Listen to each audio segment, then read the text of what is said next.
you expect tomorrow to be like? What do you expect your emotions will be like in the moment? Man, probably overwhelmed for real. Just seeing everybody, family here, friends, fans, supporters. Definitely full of emotions, but it's been an amazing ride here. My time here at U of L, so just all of that bottled into one, and then just being able to, make my parents happy and give my brothers and sisters some inspiration. That means a lot. Going back to when you first came here, you signed and arrived, I think, without ever having been here, didn't you? Yeah. I knew I wanted to come here. This was for sure the biggest school in my eyes that I had on that list, and I don't even think I had an offer when I committed. So I really wanted to come here. I'm glad it worked out. You didn't get off to the greatest start. You averaged, I think, barely over 2 points a game your first year. You had some injuries. Did you ever think about leaving? Yeah, I wanted to leave every day, especially when I was hurt. It was hard.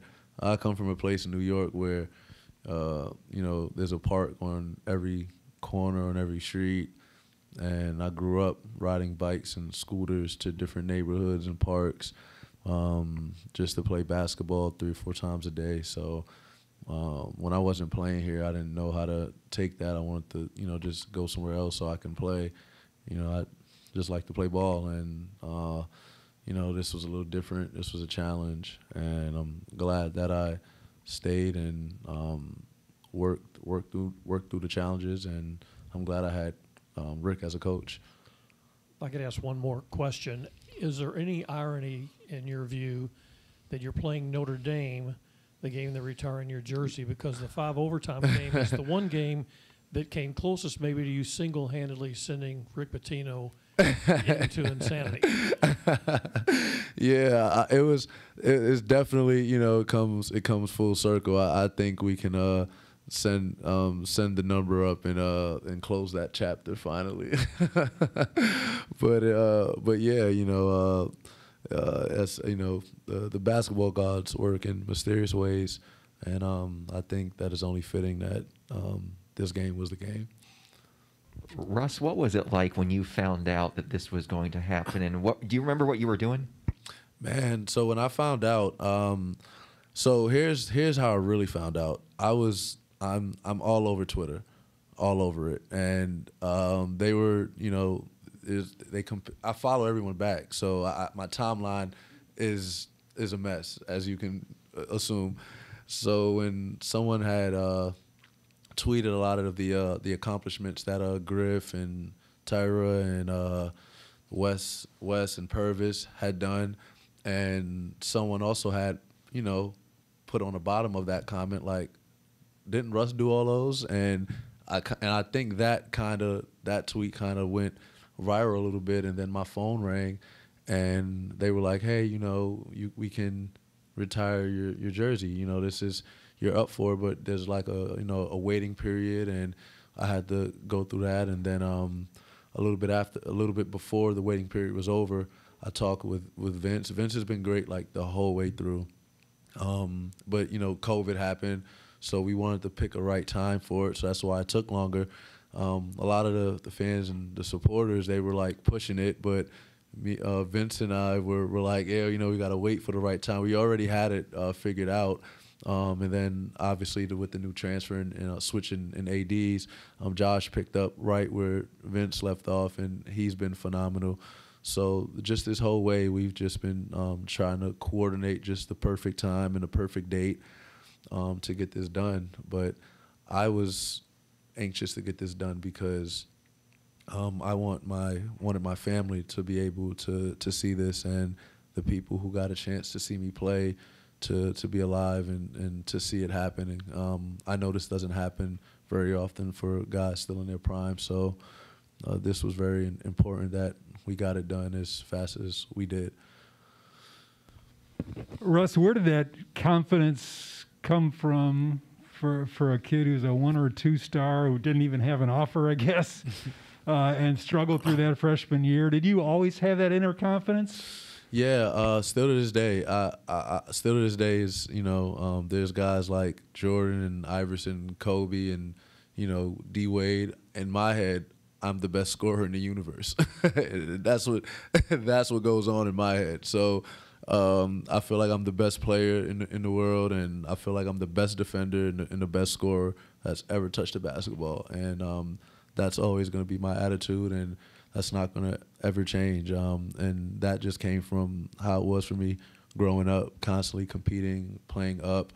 I had a lot of family, a lot of friends that were older than me, and I just tried to hang with those guys and play with the older kids. So, and I was smaller than everybody, so I just always felt like I had something to prove.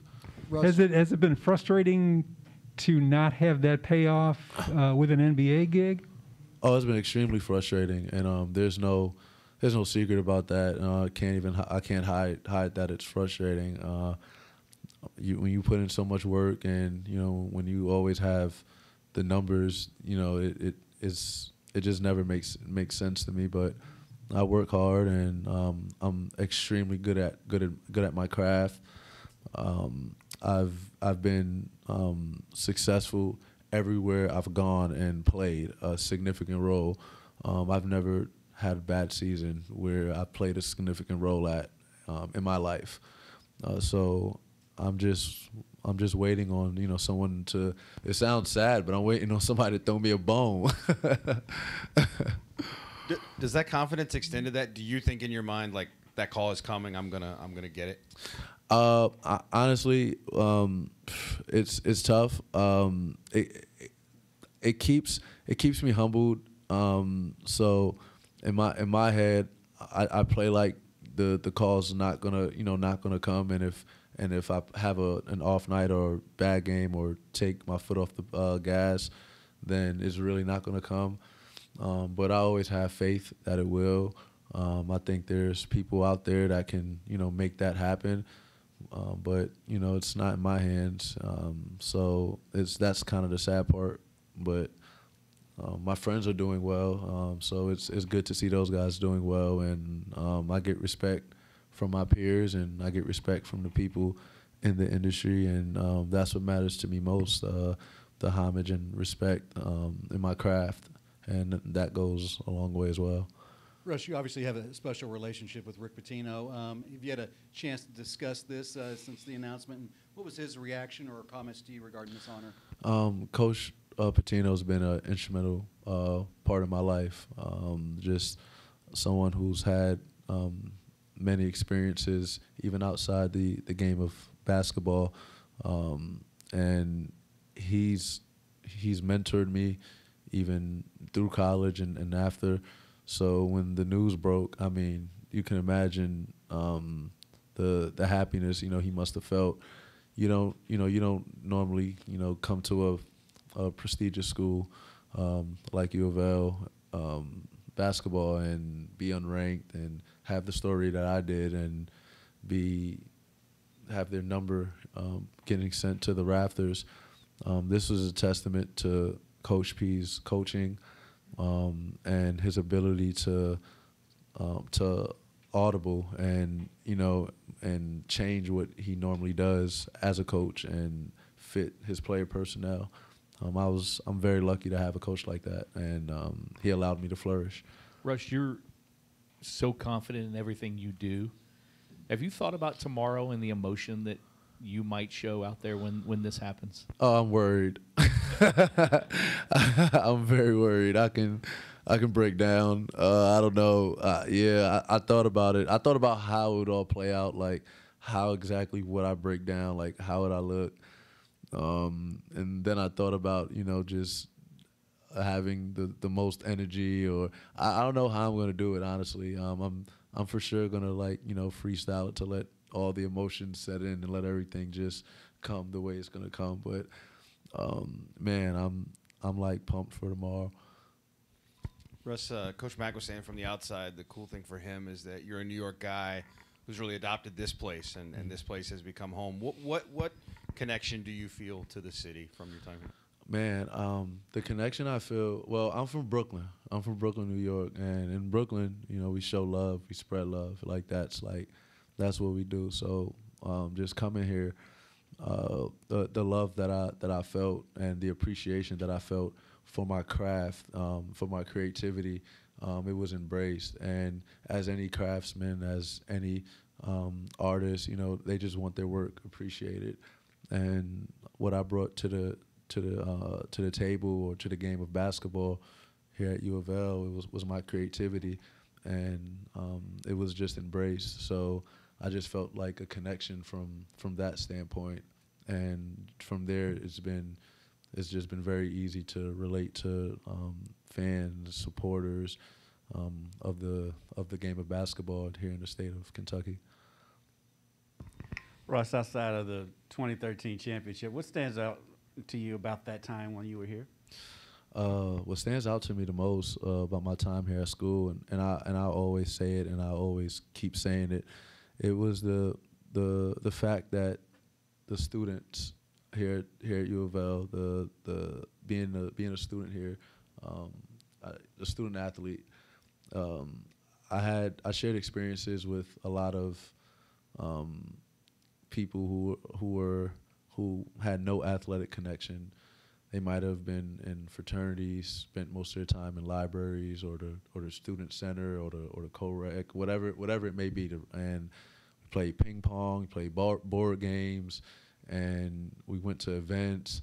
And I just had fun being a student. Like, I was just like those kids sitting in the student section.